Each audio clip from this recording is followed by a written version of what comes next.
clients asking me what do I usually do for my groceries. So I'm thinking maybe this morning after finishing workout, I go to Woolies. Happen to be the time for groceries. So I'm going to share you some of my favorite food on my grocery list. Okay. So here you go. So my basic logic here when it comes to grocery is very simple. It's just protein, carbs, and veggie, and also some snacks, right? Since I know, like for most people, we do need snacks from time to time, and we are trying to make the snack as least unhealthy as possible. So black chocolate can be a really good choice, and also fruits, different kinds of fruits, right? So in season, just check which fruits is the most favorite. That's what I usually do. Okay, so this one is one of my favorite, but you can get any salad mix literally. It's just for like easy green, right? Then next one.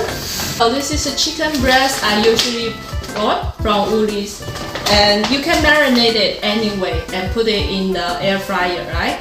So it can be much more adventurous when you are trying different kinds of spices. Next one is my favorite snacks.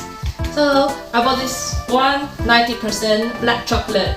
It's just to, sometimes I feel like something to numb out. I'm craving for snacks, and this one is more healthy than other snacks. And of course, fruits. You can get any kind of fruit. My favorite choice is usually the strawberries, blueberries, and also raspberries. But sometimes I'll try something different, right? It's always good to keep the varieties up. Then, next two are my secret weapons for my sugar craving. Because I do, like everyone here, I don't know, not everyone, just a lot of people here have sugar craving, but I don't want to really dig into a cake or like a very evil things that really ruin my whole day of workout, right? So I get this one. This is one of my favorite sweetener, which comes from the monk fruit. Monk fruit, like sweeteners from monk fruit, is a really natural and healthy sugar replacement.